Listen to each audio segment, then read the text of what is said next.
Hi hello నమస్తే, ఎలా ఉన్నారండి? అందరూ బాగున్నారా? తెలుగు గేట్ ఛానల్కి స్వాగతం. ఈరోజు మన వీడియో వచ్చేసి ఇక్కడ పులిహార చేస్తున్నాను. పులిహార కూడా ఇది కొంచెం చేయట్లేదు, బల్క్లోనే చేస్తున్నాను. బల్క్లో పులిహార చేసేటప్పుడు కొంచెం కష్టంగానే ఉన్నా ఇష్టంతో చేస్తే బాగానే ఉంటుంది. ఎందుకంటే ఈ పులిహార కూడా ఎందుకు చేస్తున్నానంటే ఈరోజు అయితే విజయవాడ వెళ్దాం అనుకుంటున్నాము. విజయవాడ కూడా ఏంటంటే అనుకోకుండా వెళ్దామని ప్లాన్ చేసుకున్నాము. అనుకోకుండా వెళ్దామని ప్లాన్ చేసుకున్న తర్వాత అప్పటికప్పుడు అనుకొని పులిహార అయితే చేస్తున్నాము. ఇది కూడా వెళ్ళి చూసి వద్దాం అనుకున్నాము. ఊరికే వెళ్ళి చూసి వచ్చాకంటే ఏదో మనకు చేతనైంది కుడత సహాయంలాగా కొంచెం పులిహారలా కలుపుకొని 10 మందికి ఇచ్చినట్టే కదా అని చెప్పేసి పులిహార అయితే తీసుకెళ్తున్నాను. ఇవైతే 60 ప్యాకెట్లు అలా అయినాయి. 60 ప్యాకెట్లు పులిహార అయితే ఈరోజు విజయవాడ తీసుకెళ్ళి ఇచ్చి రావాలి. అప్పటికప్పుడు అనుకున్నాను. అప్పటికప్పుడే రైస్ కడిగి పెట్టేశాను. ఈ గిన్నె ఒక్కొక్క గిన్నె వచ్చేసి 3 కేజీలన్నర ఉడికిద్ది. 3 కేజీలన్నర 2 గిన్నెలలో. ఇప్పుడు టైం చూస్తేనే 11 అలా అయింది. 11కి మేము వెళ్దామని ఆలోచన చేసాము. చూడండి టైం కూడా ఎంత అయిందో. ఇలా 11 మనం వంట మొదలుపెట్టి పులిహార కలిపి మనం లంచ్ టయానికి ఇవ్వగలమా లేదా అని చెప్పేసి ఆలోచిస్తే పర్లేదు. లంచ్ టయానికి కనుక ఇవ్వలేకపోతే కనీసం మనం సాయంత్రానికన్నా ఒక 4-5 కన్నా వెళ్ళి ఇచ్చి రావచ్చులే అన్న ఉద్దేశంతో అయితే చేస్తున్నాము. చేయటం కూడా అనుకున్నది ఆలస్యం. టకాటకా ఈ గిన్నె వచ్చేసి నాకు 3 కిలోలన్నర ఉడికిద్ది. ఒక్కొక్క గిన్నె వచ్చేసి 3 కిలోలన్నర కడిగి పెట్టాను. కడిగి పెట్టిన తర్వాత చింతపండు కూడా అప్పటికప్పుడే తెప్పించాను నేను. ఎందుకంటే అంతా హెవీగా కావాలి కదా, ఇంతంత హెవీగా ఇంట్లో ఉండదు కాబట్టి చింతపండు వచ్చేసి 3/4 కిలో వేడి నీళ్ళు బాగా ఉడకబెడితే తొందరగా వచ్చేస్తుంది కదా అని ఉడకబెట్టిన తర్వాత దీంట్లో ఏంటంటే మళ్ళీ ఇసుక అలా ఉంటుంది. ఆ ఇసుక అంతా బయటికి తీయాలి కాబట్టి కొంచెం పలుసుగా చేసి అదంతా కూడా ఉడకబెట్టాను. కానీ చింతపండు ఉడకబెట్టడం ప్రాసెస్ అన్నది నేను వీడియోలో పెట్టలేదు. ఎందుకంటే వీడియో తీయలేదు, అసలు నేను వీడియో కోసం చేయలేదు కదా, అనుకోకుండా చేస్తున్నాను కాబట్టి ఏదో టక చేద్దామన్న ఉద్దేశంతో చింతపండు పులుసు అలా తీసి కొంచెం పలుసుగా చేశాను. అది ఇసుక అలా ఉంటుంది కాబట్టి వడపోస్తే ఇసుక ఉండదు. ఆ ఉద్దేశంతో 3/4 కేజీ చింతపండు కడిగి స్టవ్ మీద పెట్టాను. ఒక గిన్నె అయితే రైస్ ఉడకటం కూడా అయిపోయింది. ఇది సెకండ్ గిన్నె కూడా తీసుకొచ్చి ఇక అది కూడా సెకండ్ గిన్నె కూడా ఉడకటం అయిపోయిన తర్వాత పులుసు పొయ్యి మీద పెట్టాను. పులుసు పొయ్యి మీద పెట్టిన తర్వాత ఇది నేను కొంచెం పలసగా చేశాను. ఎందుకంటే ఇసుకలా ఉంటుంది కాబట్టి కొంచెం గాలిచ్చినట్టు కనుక వడపోస్తే ఆ ఇసుక అంతా కూడా పోయిద్ది. కాకపోతే ఉడకటం కొంచెం టైం పట్టినా పర్లేదన్న ఉద్దేశంతో కొంచెం పలసగానే చేశాను. ఇది వచ్చేసి 3/4 కేజీ చింతపండు. 3/4 కేజీ చింతపండులో ఉప్పు వచ్చేసి 3 గిద్దలు పోసాను. పెద్దవాళ్ళు చెప్పే లెక్క ఏంటంటే 1/4 కిలోకి గిద్దడు ఉప్పు పోయాలి అని చెప్తారు. ఆ లెక్కనే పోసాను. ఇది మొత్తం కూడా ఉడికిన తర్వాత దీంట్లో ఉప్పు అలా పోసి ఆ తర్వాత పచ్చిమిర్చి కూడా ఒక 1/4 కిలో పచ్చిమిరపకాయలు కూడా దీంట్లోనే వేసాను. కొన్ని ఆయిల్లో వేసాను, కొన్ని వచ్చేసేమో పులుసులో వేసాను. ఈ గిన్నె కూడా ఇందులో వేసిన తర్వాత రైస్ దీంట్లో ఆయిల్ అలా వేసి అన్నం మీద ఆయిల్ వేసి అన్నాన్ని కొంచెం కలిపితే ఏమవుతుందంటే పొడిగా ఉంటుంది. నేను వండటం కూడా రైస్ బాగా పొడిగానే వండాను. కొంచెం మీకు చూడటానికి అలా గడ్డలుగా ఉన్నా అది ఊరికి అట్లా టచ్ చేస్తే వచ్చేస్తుంది అనమాట. ఎందుకంటే నేను వేడిగా ఉన్న అన్నాన్ని కదిలించలేదు, మొత్తం ఒకేసారి కదిలిద్దాం కదా ఇన్నిసార్లు ఎందుకు అన్న ఉద్దేశంతో ఆ చింతపండు పులుసు తీసుకొచ్చి పోసే ముందు కొంచెం ఆయిల్ అలా వేసి చింతపండు పులుసు పోసి కలిపాను. కాకపోతే అదంతా కూడా ఏది వీడియోలో రాలేదు, ఎందుకంటే వీడియో తీసి పెట్టేంత నాకు టైం దొరకలేదు. ఇక్కడ వచ్చేసి ఇప్పుడు దీనికి కావాల్సిన వరకే నేను ఇప్పుడు ప్రత్యేకంగా బయట నుంచి తెప్పించాను అనమాట. ఇప్పుడు 3/4 కేజీ పల్లీలు అలా పోసాను. 3/4 కిలో పల్లీలు, ఒక 100 గ్రాములు వచ్చేసి ఆవాలు పల్లీలు కొంచెం వేగిన తర్వాత పచ్చిపప్పు, ఆ తర్వాత వచ్చేసి మినపప్పు, కొంచెం అల్లం అయితే మిస్ అయ్యాను, తర్వాత అల్లం కూడా వేసాను, ఎండుమిర్చి అన్నీ కలిపి పప్పు అలా పెట్టి కలిపాను.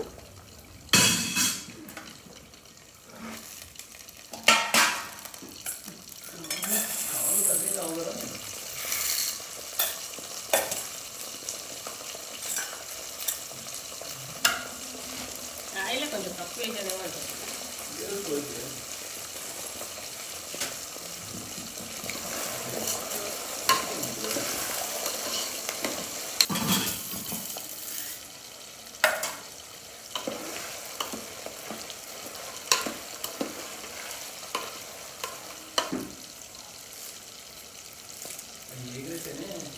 ఏమిటి అన్నీ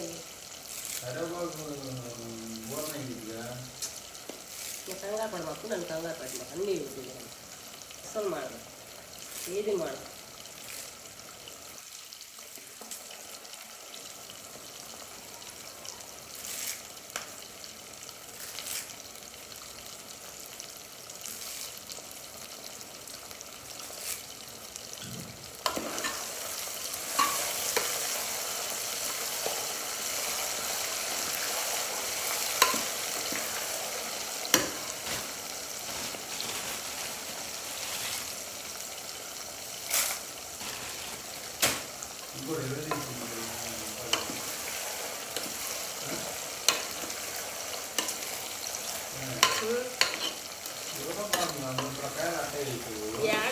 అన్ని ముక్కలే ఉన్నాయి, ఏదో 2-3 ఉన్నాయి. పెట్టేటి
స్టవ్ ఆపిన తర్వాత మిరియాల పొడి అలా వేసాను. మిరియాల పొడను పసుపు అలా కూడా ఇంతాక వేసింది కొంచెం సరిపోలేదని చెప్పేసి మళ్ళీ కొంచెం పసుపు అలా వేసాను.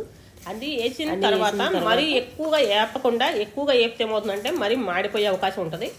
కొంచెం ఏగిని అనుకున్నప్పుడు ఇక స్టవ్ ఆపేసి ఆ వేడి గిన్నె అలానే కాసేపు కనుక స్టవ్ మీద ఉంచాము అంటే బాగా ఫ్రై అవుతాయి. ఆ తర్వాత తీసుకెళ్ళి అవి పోయొచ్చు. ఇంతాక పసుపు కూడా అలా వేసాను కొంచెం, కానీ పసుపు అయితే సరిపోలేదు. ఇంకొంచెం పసుపు అలా వేస్తున్నాను. పసుపు వేసిన తర్వాత ఇంతాక చింతపండు పులుసు అంతా కలిపి అక్కడ పెట్టుకున్నాం కదా, దాంట్లో డైరెక్ట్గా పైది పోసాను అనమాట. 2-3 సార్లు పైది అంటే ఆయిల్ అలా పడకుండా పోసి కలిపాము. లాస్ట్కి వచ్చిన తర్వాత ఆయిల్ పోద్దాంలని క్లాత్ మీద కలిపాము.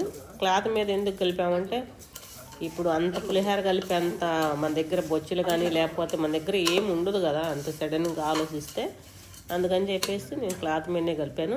మామూలుగా పాత రోజుల నుంచి కూడా అందరు క్లాతుల మీదనే కలుపుతారు బల్క్లో కలపాలి అంటే. బొచ్చులు అలా కూడా ఏం పట్టవు మనకి. ఏదైనా ఒక మానేడు పులిహోర కలుపుకున్న అంతే బొచ్చులు ఉంటాయి, కానీ మరి 3 మానికలన్నర 4 మానికల పులిహోర కలిపే అంత బొచ్చులు కూడా ఏమి ఉండవు. కాబట్టి మనం క్లాత్ మీదనే కలుపుకోవాలి. పూర్వం నుంచి కూడా అంతే కలిపేవాళ్ళు. అదే కనుక ఏమైనా వంటలు చేసేవాళ్ళు కనుక అనుకోండి, అదైతే వాళ్ళు మామూలుగా పెద్ద పెద్ద డేషాలు తీసుకొస్తున్నారు, ఆ డేషాల్లో కలుపుతున్నారు అనమాట. ఎందుకంటే అవి పెద్ద పెద్ద డేషాలు 10 మానికలు అలా ఉడికే డేషాలు కాబట్టి దాంట్లో కలపవచ్చు ఈజీగానే.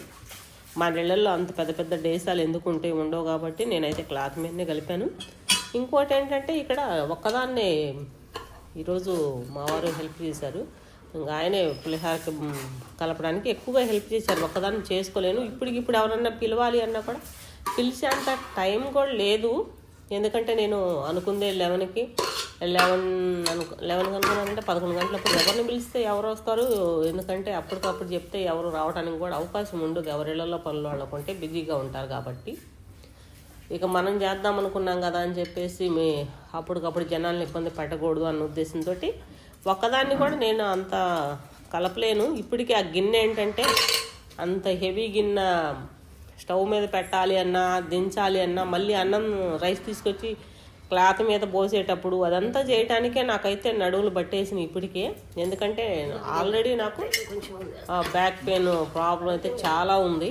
దానికి తోడు మళ్ళీ ఇప్పుడు ఇది తీసుకొచ్చి ఇలా పోసి ఇది చేసేటప్పుడు ఈ పులిహోర కలిపేటప్పుడు నేను కూర్చోలేకపోయాను, వంగలేకపోయాను. అసలు నడుమైతే చాలా ఎక్కువ నొప్పి వచ్చి వణుకొచ్చేసింది. అంత ప్రాబ్లం వచ్చింది. అయినా కూడా మొండికి పడి కలిపి, ఎందుకంటే ఏదో చేయాలన్న ఉద్దేశంతో చేయటమే కానీ లేకపోతే చేసే అంత ఓపిక అయితే లేదు. వాస్తవంగా ఏదో హెల్ప్ చేయాలన్న ఉద్దేశంతో అయితే చేస్తున్నాను. పులిహోర మొత్తం కలపటం అయిపోయిన తర్వాత ఇంక పులిహోర మీద కొంచెం ఆరితే బాగుంటుంది. ఎందుకంటే మనం ప్యాక్ చేస్తాం కాబట్టి ఆరాలి అన్న ఉద్దేశంతో దాన్ని క్లాత్ కప్పేసి ముందు మేము కూడా ఫుడ్ తినాలి కదా అని చెప్పేసి అది పులిహోర మొత్తం కలపటం అయిపోయిన తర్వాత మేము కూడా భోజనం అయిపోయిన తర్వాత ప్యాక్ చేయడానికి కూర్చున్నాము. ఇదైతే బాగానే కలిపాము. ఉప్పు అలా కూడా చూశాను, ఉప్పు చూస్తే ఉప్పు అలా కూడా బాగానే పర్ఫెక్ట్గా సరిపోయింది. అంతేకాదు పులిహార అయితే మంచి టేస్ట్ వచ్చింది. పులిహార బాగా చేస్తానులే నేను, ఎందుకంటే ఇంట్లో కూడా వారానికి ఒక రోజు లేదంటే 10 రోజులకు ఒక రోజు అని ఇంట్లో కంపల్సరీ ఉదయం పూట బ్రేక్ఫాస్ట్ కింద నేను పులిహార చేస్తాను ఎక్కువగా. ఆ పులిహార కూడా నిమ్మకాయ పులిహార చేస్తాను ఎక్కువగా. ఎప్పుడన్నా ఒకసారి 2-3 నెలలకు ఒకసారి చింతపండు పులిహార చేస్తాను. పులిహార అంటే బాగా ఇష్టంగా చేస్తాను చిన్నప్పటి నుంచి కూడా, అందుకని పులిహారకి అసలు వంక పెట్టే పని లేదనమాట. అంత బాగుంటుంది టేస్ట్. ఇంత తక్కువ టైంలో ఇంత అడావుడిగా ఎవరి హెల్ప్ లేకుండా మా వారి హెల్ప్ తోటి పులిహార టేస్ట్ అయితే చాలా అంటే చాలా బాగా వచ్చింది. టేస్ట్ అద్దరిపోయింది. మనం ఇంత కష్టపడి చేసినందుకు ఫలితం కూడా దక్కింది. చేసేటప్పుడు కష్టంగా అనిపించినా ఈ ప్యాక్ తీసుకెళ్ళి అక్కడ ఇచ్చేటప్పుడు మాత్రం చాలా హ్యాపీగా అనిపించింది. ఎందుకంటే కొంతమంది ఆకలితో ఉన్న వాళ్ళకి ఎంతో కొంత మనం వాళ్ళ కడుపు నింపితే అది మనకి హ్యాపీయే కదా. ఇదంతా కూడా రెడీ అయిన తర్వాత ఇది తీసుకొని వెళ్ళటానికి కూడా మనకి ఏమైందంటే దగ్గర దాకా వెళ్ళి ఇవ్వలేకపోయాము. అంటే ఎందుకు ఇవ్వలేకపోయాము అంటే అది మినిమం ఒక 3 కిలోమీటర్లు 2.5 కిలోమీటర్ల దూరం ఉంది. అంత దూరం మనం కారు వేసుకొని వెళ్ళడానికి అయితే అవకాశం రాలేదు.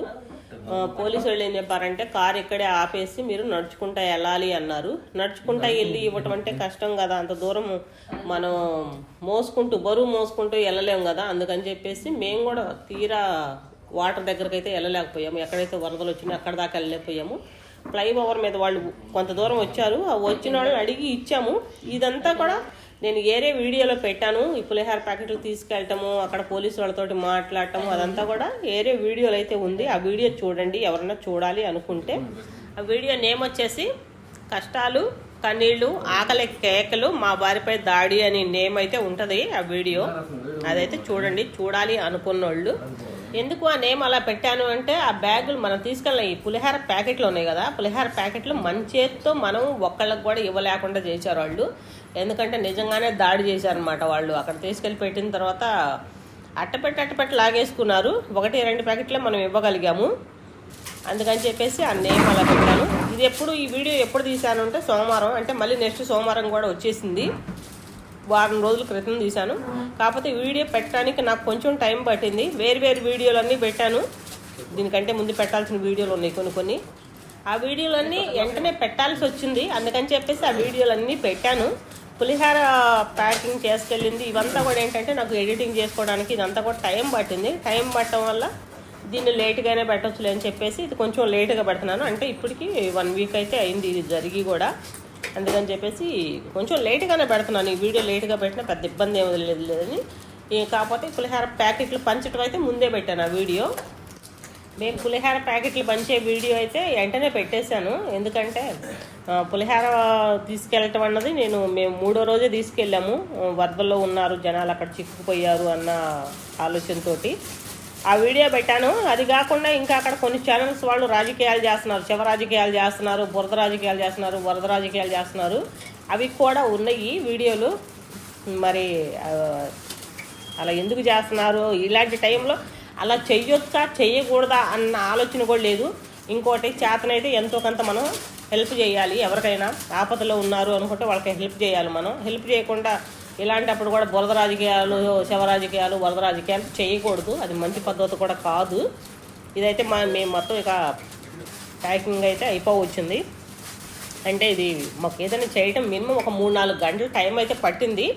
3-4 గంటల టైం తర్వాత ఇక ప్యాకింగ్ ఎప్పుడు చేసామంటే భోజనం చేసిన తర్వాతనే మేము ప్యాక్ చేయడానికి కూర్చున్నాము. ఒకసారి మేము భోజనం చేసి ఆ తర్వాత ప్యాక్ చేసాము. ప్యాకింగ్ మొత్తం కూడా వచ్చేసి 60 ప్యాకెట్లు అలా అయింది. ఈ 60 ప్యాకెట్లు కూడా అట్టపెట్టుకు సర్దేశారు మా వారు. అట్టపెట్టుకు సర్దేసి ఇప్పుడు టైం వచ్చేసి కూడా మాకు 2:30 దాటింది. 2:30 దాటిన తర్వాత ఇంక ఈ బ్యాగులన్నీ కూడా తీసుకెళ్ళి కారుకు సర్దేసుకొని ఇంక మేము విజయవాడ బయలుదేరాము. విజయవాడ వెళ్ళేసరికల్లా టైం వచ్చేసి 3 అయింది. అంటే 1/2 అవర్ జర్నీ పట్టింది. ఆ తర్వాత వచ్చేసి ఆ రైలు ట్రాక్ మునిగిపోతుంది అన్న ఉద్దేశంతో అక్కడ జనాలందరూ చూస్తుంటే అక్కడికి వెళ్ళి కాసేపు నిలబడ్డాము. ఆ రైలు ట్రాక్ మునిగిపోతుందంటే శాంతం మునగలేదు, కానీ ఇప్పుడు ఇంకా కాసేపు అన్నట్టే ఉంది. దేవుడి దయ వల్ల అది కూడా బయటపడింది, ఏమీ జరగలేదు. ఆ తర్వాత మనం ప్యాకెట్ తీసుకెళ్ళి పంచాము. కాకపోతే ఇక్కడ ఏం జరిగిందంటే మనం ఫుడ్ తీసుకొని నడవాల్సి వచ్చింది. మినిమం 2 కిలోమీటర్ల దూరం అయితే నడవాల్సి వచ్చింది. ఎందుకంటే అక్కడ దాకా కారు పోకపోవడం వల్ల వాళ్ళు చెప్పడం, మన పోలీసు వాళ్ళు చెప్పడం ఏంటంటే 1/2 కిలోమీటర్ దూరం ఉంటుంది, మీరు ఎత్తుకొని వెళ్ళి ఇచ్చిరండి అని చెప్పారు. ఎత్తుకొని వెళ్ళి ఇచ్చిరండి అంటే నిజమే కావాలనుకున్నాము. అక్కడికి వెళ్ళిన తర్వాత ఇక్కడ ఫ్లైఓవర్ దాకా వచ్చాము. ఫ్లైఓవర్ దాకా వస్తే ఇక్కడికే మేము 2.5 కిలోమీటర్లు 2 కిలోమీటర్లు నడిచాము. నడిచిన తర్వాత వీళ్ళందరూ కూడా ఇక్కడ ఉన్నారు, అడిగి ఇచ్చాము. మీకు ఫుడ్ కావాలంటే ఇదిగో వాళ్ళందరూ మాకు ఆకలి కావాలి, మేము ఆకలితో ఉన్నాము అని చెప్పేసి తీసుకున్నారు. తీసుకున్న తర్వాత ఇంకా మనం ఎక్కడైతే వరద ఉందో ఆ వరద దగ్గరికి అయితే వెళ్ళలేకపోయాము. మీకు ఈ వీడియోలో అయితే వరద అంతా ఎక్కడ కనిపించదు, వేరే వీడియోలో ఉంది అంతా కూడా. ఇక్కడ కేవలం ఫుడ్ తీసుకురావటం వాళ్ళకి ఇవ్వడం మాత్రమే పెట్టాము.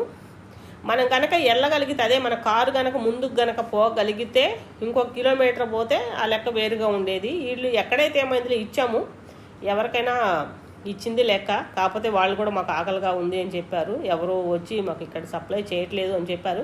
కానీ సప్లై బాగానే జరుగుతుంది. ఎవరైనా సప్లై బాగానే జరుగుతుంది, కానీ ఎక్కువ దూరం వెళ్ళి ఇవ్వలేకపోతున్నారు. అందరూ ఈ ఫ్లైఓవర్ మీదనే ఇస్తున్నారు. మినిమం 1 కిలోమీటర్ పోతే అందరికీ అందిద్ది. ఎందుకంటే వాళ్ళంతా కూడా వాటర్లో ఎక్కువ మంది ఉన్నారు. ఇదండి మా వీడియో కనుక మీకు నచ్చితే ఒక లైక్, ఒక సబ్స్క్రైబ్ చేసుకోండి తెలుగు గేట్ ఛానల్ని. Thank you. నెక్స్ట్ వీడియోలో కలుద్దాం.